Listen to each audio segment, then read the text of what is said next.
तो चलिए आज हम लोग सीखेंगे क्या हाइट एंड डिस्टेंस। इसके प्रश्न किस तरह से सोल्व किए जाते हैं वो हम लोग यहाँ पे सीखेंगे। लेकिन उससे पहले प्रश्न सोल्व करने से पहले मैं कुछ बेसिक इसके बारे में बता देता हूँ कि बेसिक में क्या होता है। अगर बेसिक जान जाएंगे तो थोड़ा आपको आसान होगा उसको बनाने में। तो बेसिक में मैं ये बता देता हूँ कि जब भी हाइट एंड डिस्टेंस का कोई प्रश्न होगा तो आप देखेंगे कि इस तरह से एंगल आता है, कहीं ना कहीं पे ये एंगल बनता है, इस तरह का एंगल बनता है। मान लीजिए यहाँ पे पॉइंट दे देते हैं ए बी सी, इसको क्या कहेंगे? Right angle triangle. इसको हम लोग क्या बोलेंगे? Right angle triangle. क्यों? क्योंकि ये 90 डिग्री का होता है ये। और इस एंगल का अपोजिट साइड कौन सा होगा? ए सी होगा। तो यहाँ पे लिखेंगे opposite side of angle B is equal to क्या होगा? ए सी। ठीक है, इसके सामने वाला साइड उसका साइड होगा, इस एंगल का सामने वाला साइड ये होगा। उसी तरह एंगल सी का साइड कौन सा होगा? ए बी होगा। ये इसके सामने जो भी साइड होगा उसका ए बी होगा। और ए का साइड कौन सा होगा?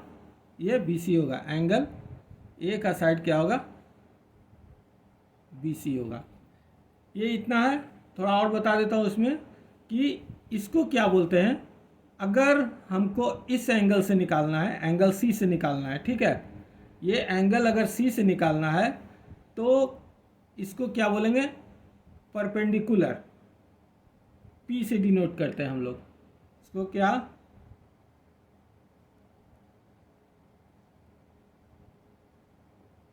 परपेंडिकुलर। ठीक है, इसको क्या बोलते हैं? बी से डिनोट करते हैं, इसको क्या बोलेंगे हम? बेस। और ये हाइपोटेनस हो जाएगा।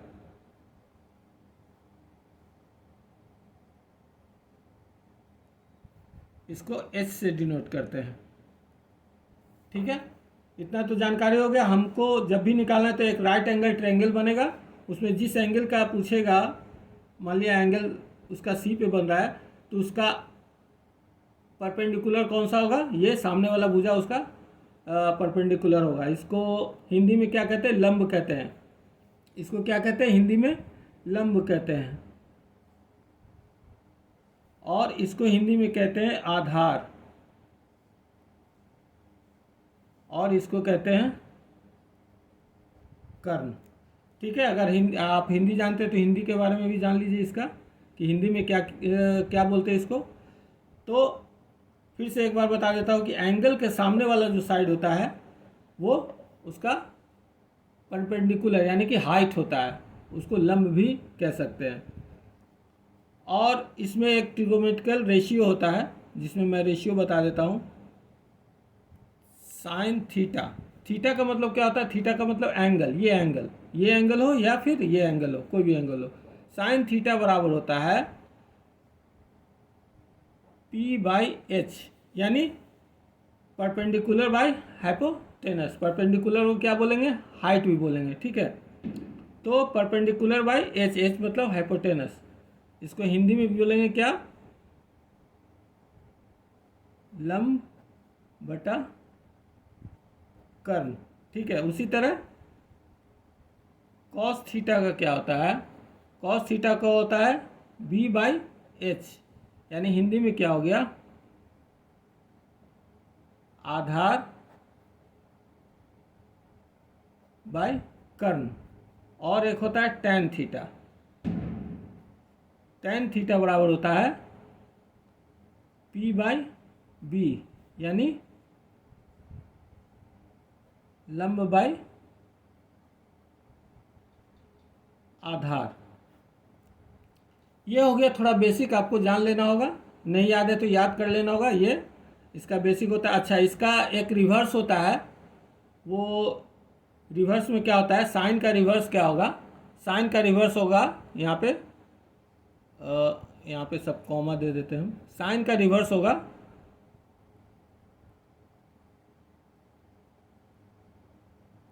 Cosec theta. ठीक है, इसका रिवर्स क्या होगा, कॉसेक थीटा। कॉसेक थीटा इसका रिवर्स होगा तो क्या हो जाएगा, ये उलट जाएगा, यानी कि एच बाई पी हो जाएगा। उसी तरह इस कॉस का होता है सेक थीटा। सेक थीटा ये भी उलट जाएगा, क्या होगा, एच बाई बी हो जाएगा। इसका होता है कॉट थीटा, ये भी क्या होगा, उलट के क्या हो जाएगा, बी बाई पी। तो ये थोड़ा सा आपको जानना ज़रूरी है। अगर मैथ बनाना है, इसमें हाइट एंड डिस्टेंस का प्रश्न सोल्व करना है, तो इसके बारे में आपको जानकारी होनी चाहिए, तभी जाकर आप इसको सोल्व कर पाएंगे। तो यहाँ तक तो क्लियर है। अब मैं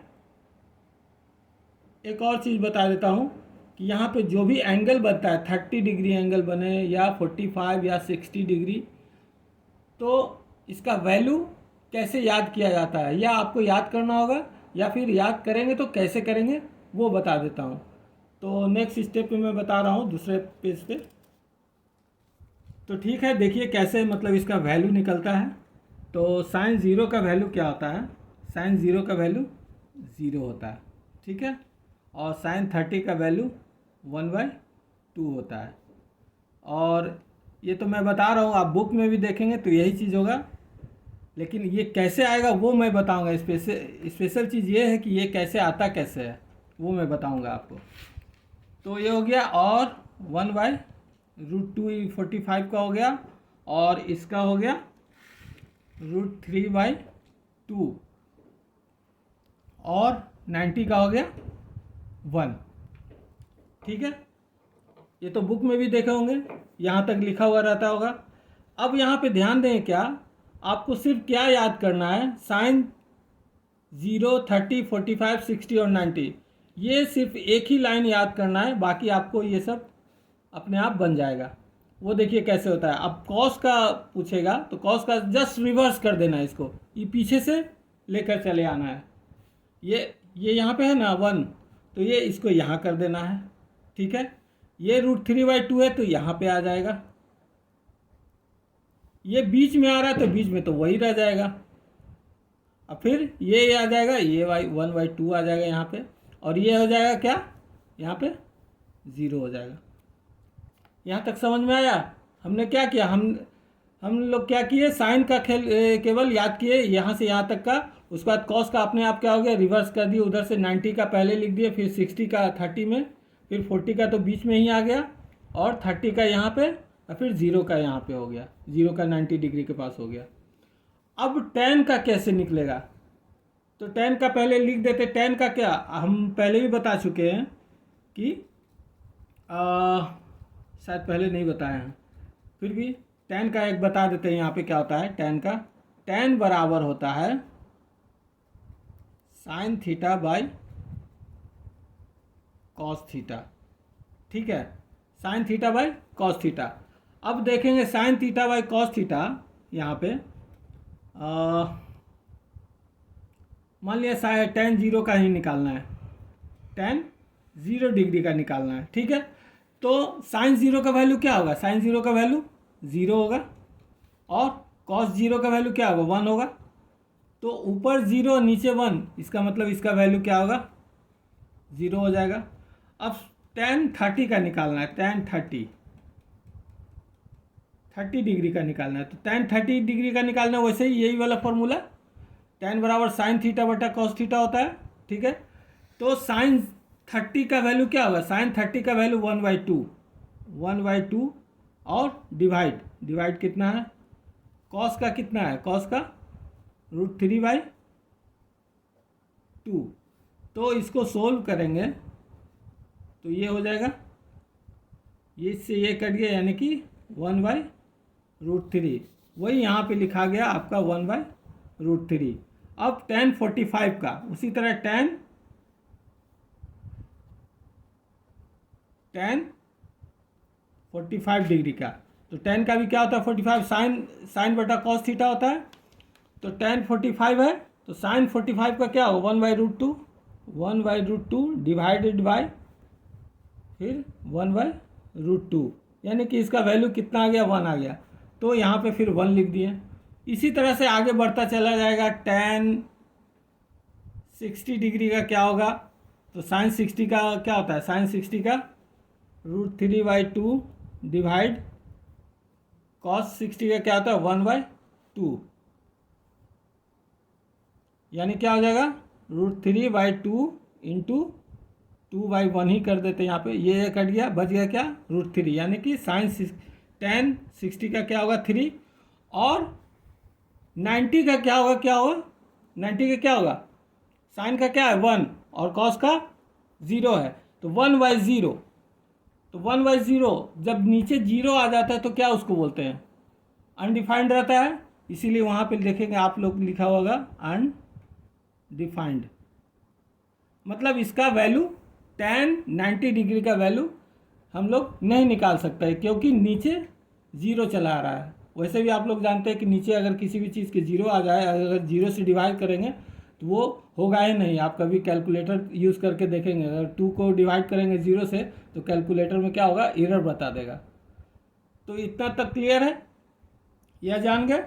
अब इसके दूसरे पेज में क्या होता है, अब मैंने तो 3 ही बताया, साइन कॉस टैन, अब 3 और बताए थे हम आपको जब निकालते समय कि साइन का क्या कॉसेक, सेक और कॉट, बस वही चीज़ उलट देना, जैसे रिवर्स हुआ इसको भी उलट देना है। साइन का क्या होता है कॉसेक, कॉसेक थीटा, तो कॉसेक थीटा का रिवर्स कर देंगे तो अनडिफाइंड हो जाएगा, 0 नीचे चला आएगा तो क्या हो जाएगा अनडिफाइंड हो जाएगा। आप देखेंगे कॉसेक का निकाल के, कॉसेक का अगर निकालेंगे तो वो अनडिफाइंड होगा, पहले भी मैं बता चुका हूँ। तो यही है बेसिक। अब इसके आगे हम लोग सीखेंगे क्या, सीधे चैप्टर पे चलते हैं, हम लोग सीधे प्रश्न सोल्व करते हैं, किस तरह से प्रश्न सोल्व किया जाता है। तो चलिए देखते हैं, एक प्रश्न ले लेते हैं आपके सामने और बनाते हैं किस तरह से होता है। लेकिन हाँ एक चीज़ और इसमें और एक चीज़ बाकी है आपका, थोड़ा सा मैं बता देता हूँ। बेसिक में एक और चीज़ छूट रहा है, वो मैं बता दे रहा हूँ कि इसमें क्या होता है, हाइट एंड डिस्टेंस में एक होता है एंगल ऑफ एलिवेशन। ये देखिए, आप जब भी देखे होंगे बुक में तो लिखा हुआ रहेगा कि angle of elevation 30 degree, angle of elevation 45 degree, ऐसा कुछ लिखा हुआ रहता है। ठीक है, तो एंगल ऑफ एलिवेशन हो गया, तो पहले ट्रायंगल पहले एक बना देते हैं। ठीक है, एंगल ऑफ एलिवेशन,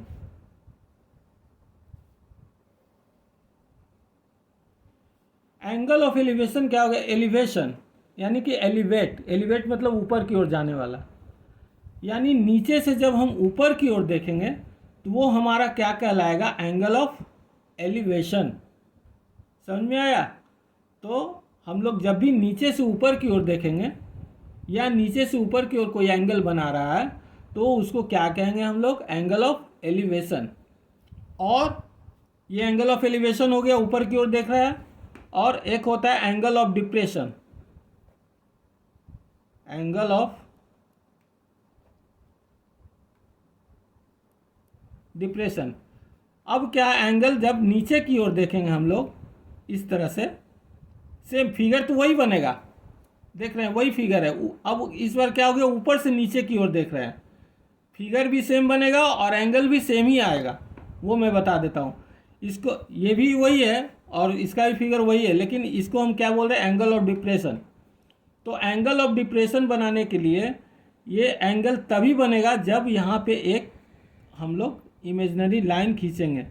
हमारा जो भी ऑब्जेक्ट है, जो एंगल बनता है, एक स्ट्रेट लाइन से बनता है और एक डिप्रेशन या एलिवेशन से बनता है। तो ये मेरा स्ट्रेट लाइन हो गया, जिसको हम लोग क्या बोलते हैं, बेस बोलते हैं इसको।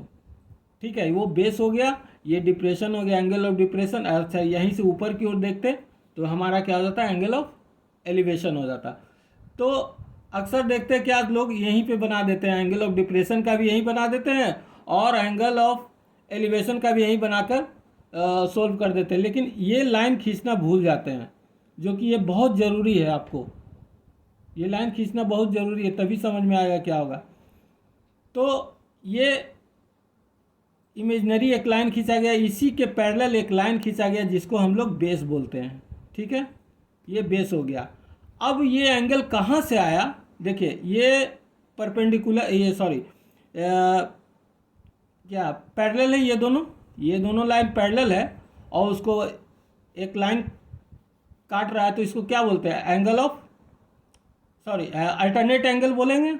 आप पढ़े भी होंगे, नहीं पढ़े होंगे तो जान लीजिए इसको क्या बोलते हैं हम लोग? Alternate angle. एक फिगर में बता देता हूँ थोड़ा सा हट के इससे, कि ये जब इस तरह से होता है, दो समानांतर रेखाओं को कोई रेखा काटे, तो एंगल ऑफ अल्टरनेट एंगल क्या होता है? इक्वल होता है। ये एंगल और ये एंगल क्या होता है? इक्वल होता है। इसीलिए हमारा एंगल जब भी बनेगा, एंगल ऑफ डिप्रेशन, तो यहाँ पे बनेगा। तो यहाँ पे बनने के बाद हमको यहाँ से निकालना है इसका डिस्टेंस। तो इसीलिए ये जितना एंगल बनेगा, मान लिया ये 30 थीटा डिग्री बनता है, तो ये एंगल भी थीटा डिग्री होगा। यही अंतर है दोनों में, angle of elevation, angle of depression में। ठीक है, यहाँ तक समझ गए आप लोग? अब आ जाते हैं हम लोग क्या, सीधे प्रश्न पे। तो चलिए एक प्रश्न ले लेते हैं हम लोग, क्या कि लिखा हुआ है, पहले तो पूरा पढ़ देते हैं क्वेश्चन को। क्या है? The angle of elevation of the top of a tower at a distance of 120 metre from point A on the ground 45 degree. अच्छा, क्वेश्चन जब भी पढ़ेंगे ना, तो आपको एक लास्ट में जरूर पढ़ेंगे, then find the height of the flag stack. ये जरूर पढ़ेंगे लास्ट, पहले सबसे पहले लास्ट पढ़ेंगे। हमको निकालना क्या है? Height of the flag stack. उसके बाद इस क्वेश्चन को समझने के लिए धीरे धीरे हम लोग पढ़ेंगे, एक एक स्टेप करके, और उस तरह से हम लोग फिगर ड्रॉ करेंगे। तो देखते हैं क्या लिखा हुआ है। द एंगल ऑफ एलिवेशन, पहले ही बता चुके हैं कि एंगल ऑफ एलिवेशन मतलब नीचे से ऊपर की ओर जा रहा है। ठीक है, तो the angle of elevation of the top of a tower, ये टावर मान लिया जाए। ठीक है, ये टावर है इतना बड़ा। ठीक है, the angle of elevation of the top of a tower, यानी कि यहाँ पे at a distance of 120 metre from point A on the ground. अब ये टावर खड़ा है, तो ग्राउंड कहाँ होगा? नीचे ही ना होगा यहाँ पे।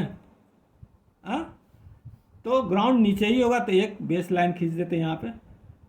ठीक है, 120 मीटर फ्रॉम पॉइंट ए, तो 120 मीटर है यहाँ पे। फ्रॉम पॉइंट ए क्या है?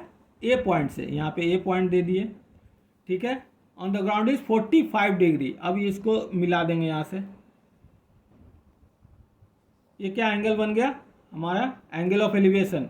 फिर से पढ़ लीजिए, the angle of elevation top of a tower at a distance, top of a tower, ये टॉप है टावर का, of a distance 120 metre from a point A से 120 मीटर की दूरी पर, कहाँ पे? ऑन द ग्राउंड 45 डिग्री बना रहा है यहाँ पे, 45 डिग्री एंगल। ठीक है, if the angle of elevation of the top of A flag stack fixed at the top of its tower. अब क्या, ये तो टावर है, अब इसके ऊपर एक फ्लैग स्टैक भी है यहाँ पे, यहाँ से यहाँ तक। समझ में आ रहा है? ये ए, चलो इसको हम बी मान लेते हैं, ये 90 डिग्री का एंगल, ये सी। अब क्या है, ये टावर का टॉप है और इसके ऊपर एक झंडा भी है, इस तरह से झंडा है। तो एक फ्लैग स्टैग है यहाँ पे at the top of tower at a 60 degree. यहीं से फिर देख रहा है, तो इस झंडे का टॉप क्या देख रहा है? यहाँ से बनाएंगे, तो ये क्या बनेगा? 60 डिग्री। ठीक है, इसको मान लेते हैं एम मान लेते हैं। ठीक है, अब क्या करना है? यहाँ तक तो फिगर मेरा रेडी हो गया। हमको क्या निकालना है? Find the height of the flag stack, यानी कि ये सीएम निकालना है। तो let the height of tower is equal to B C. ठीक है, हाइट ऑफ द टावर और डिस्टेंस, यानी कि बी ए बराबर कितना है? 120 मीटर। बी ए या बी कुछ भी लिख सकते हैं। और फ्लैग स्टैक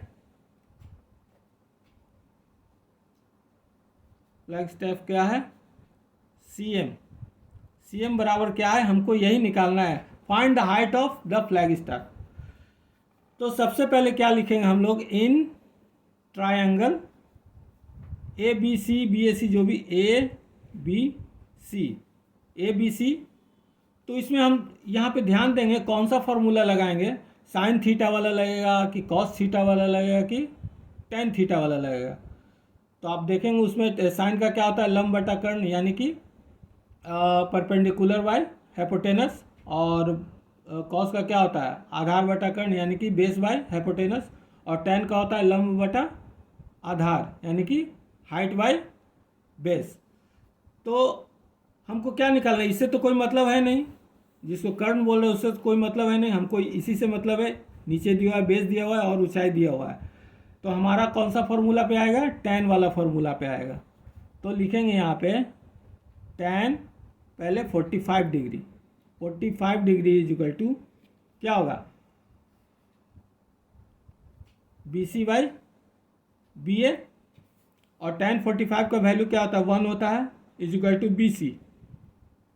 अब बी ए कितना है, 120, इसलिए इसको B C is equal to कितना हो जाएगा, 120 मीटर। यहाँ पे निकल गया हमारा 120 मीटर। ठीक है, अब फिर आएंगे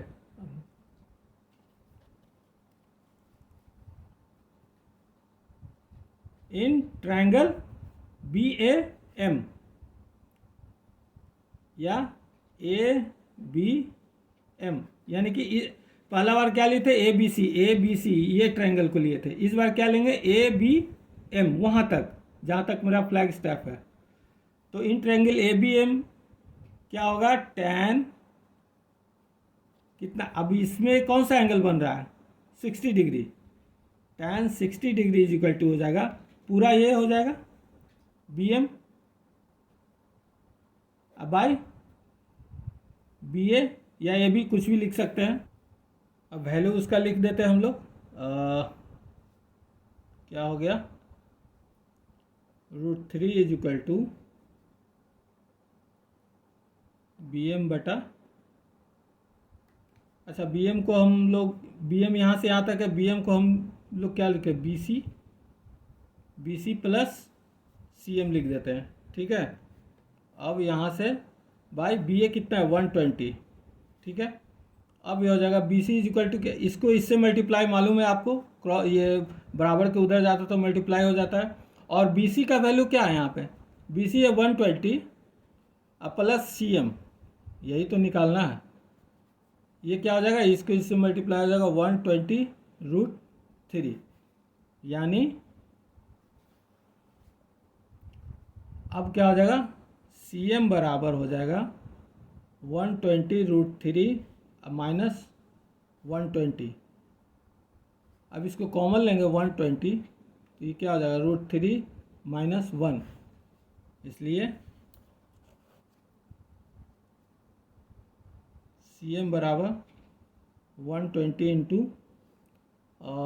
इसका कुछ वैल्यू लिख देते हैं, 120 इंटू इसको 1.732 माइनस 1, इसका वैल्यू √3 का वैल्यू कितना होता है, इतना होता है। ठीक है, अब इसके क्या 120 इंटू